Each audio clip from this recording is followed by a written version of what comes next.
Саламатсыздар ма? Каналыма қош келдіңіздер. Сіздерге мен осындай әдемі құрақтың бүгін тігілу әдісін көрсеткім келіп отыр.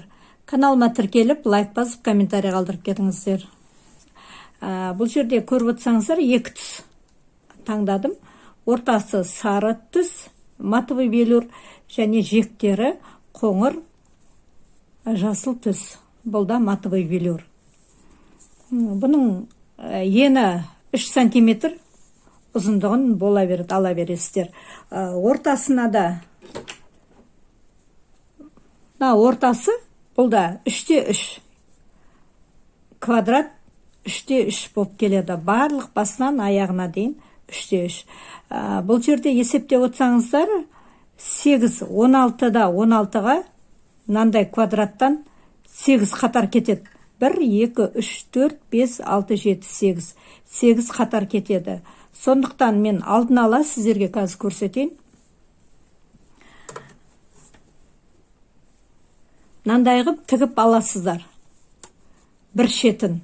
Немесе тікпей-ақ тігіс барысында жасауға болады. Ол кезде қайта-қайта инеден, жіптен қиып отыратын боласыздар. Сол үшін қиып отырмас үшін мынандай шамалы қысқалау лентаға 8 штугын бейтіп 8 данасын осындай қып бір жақ бетіне түгін төмен қаратып, түгі төмен қарап тұру керек, сөйтіп тігіп аласыздар барлығын.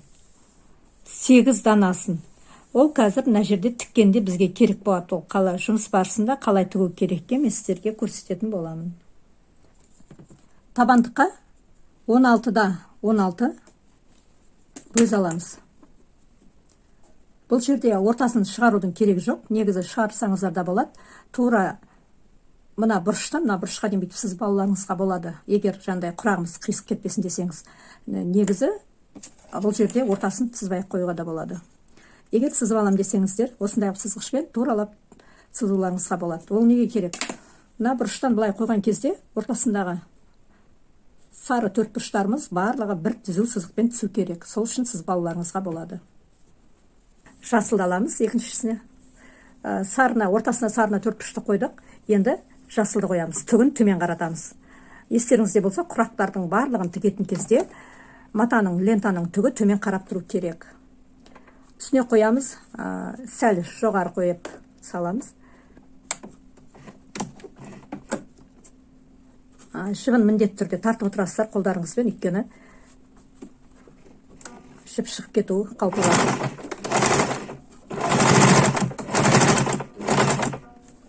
Осылай тігесіздер. Артқа қарай жүреміз. Қиып аласыздар.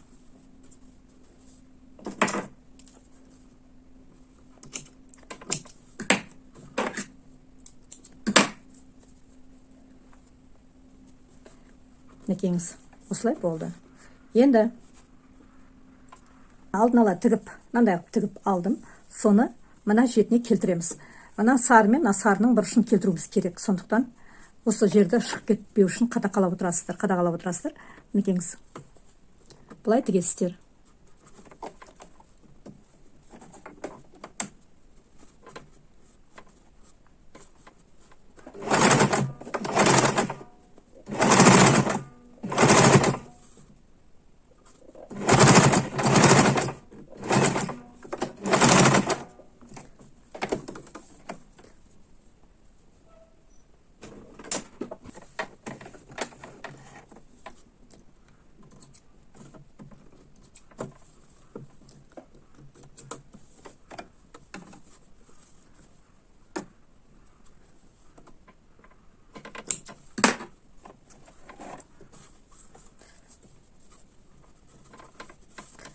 Осындай шықты.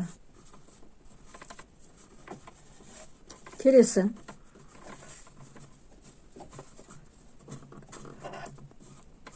Келесін. Тағы да жасылды төмен қаратып тігесіздер.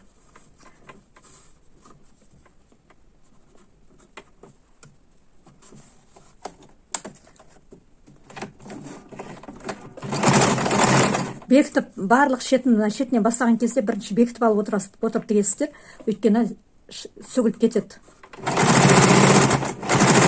бұл жерде бір жерінде ғана үзбей тіге аласыздар. Мына ортасына келген кезде, мына қосқан кезде ғана үзбей тіге аласыздар. Қалған мына шетінен бастағанның барлығы міндетті түрде шетінен бастайсыздар.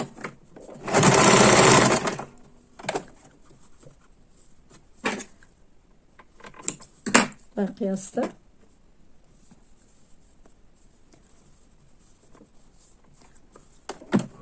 Мына енді мынаны келтіреміз.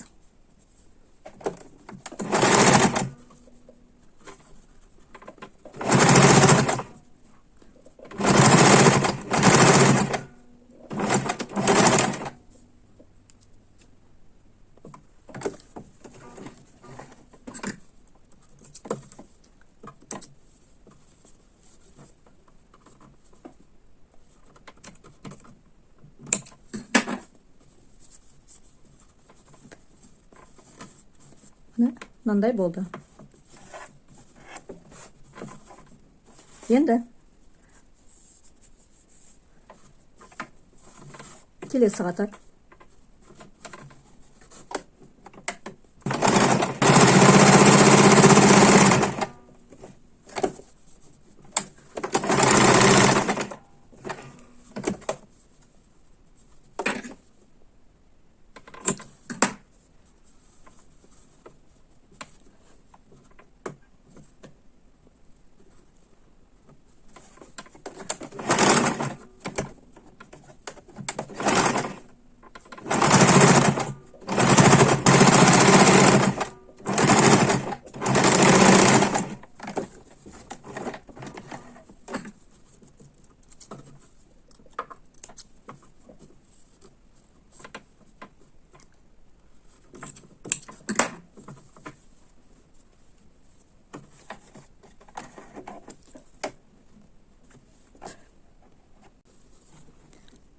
Мына жерден былай жеткенше, дәл осы тәсілмен барлығын тігіп өтесіздер. Мына бұрышына сәйкес келгенін қадағалайсыздар. Әйтпесе мына құрақтарыңыз мынау сәл былай түссе, уже несі құрақтың формасы кетіп қалады. Сондықтан дәл осы тұспен туралап, мына жаққа дейін тігіп өтесіздер.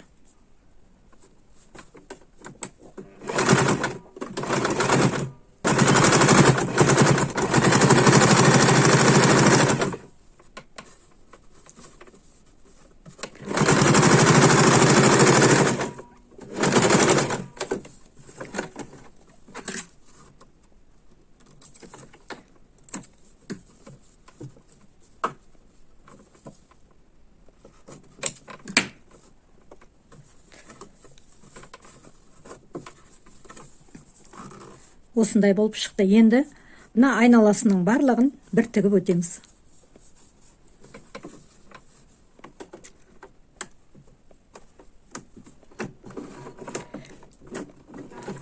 Мына мата бөз мата мынандай шеті бүйтіп сетінеп, шеті ыдырағыш келеді. Мінекей көрсетіп өтейін. Мынандай болып кетеді. Сондықтан мен көбіне, егер мынандай табандыққа бөз мата пайдаланған жағдайда, мен шетін көмкергенде зигзагпен көмкеруге тырысамын. Егер сіздерде зигзаг болса, ол не обязательно, просто мен өзім для страховки осылай жасаймын көбіне. Өйткені мен клиент көбіне заказға тігемін, сондықтан осылай болады. Ол үшін зигзагқа қойып аласыздар. Шаймен деп.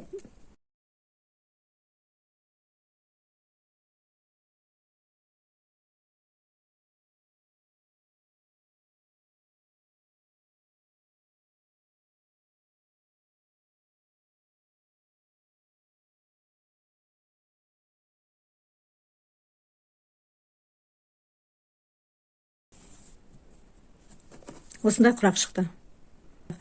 Астары осындай болады. Осы құрақтан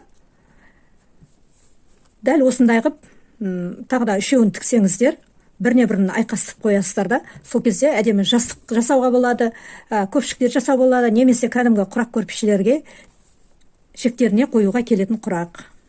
Видеоны лайк басып, комментарий қалдырыңыздар. Сіздермен бірге болған мен Серікгүл Медетбайқызы. Сау саламатта болыңыздар.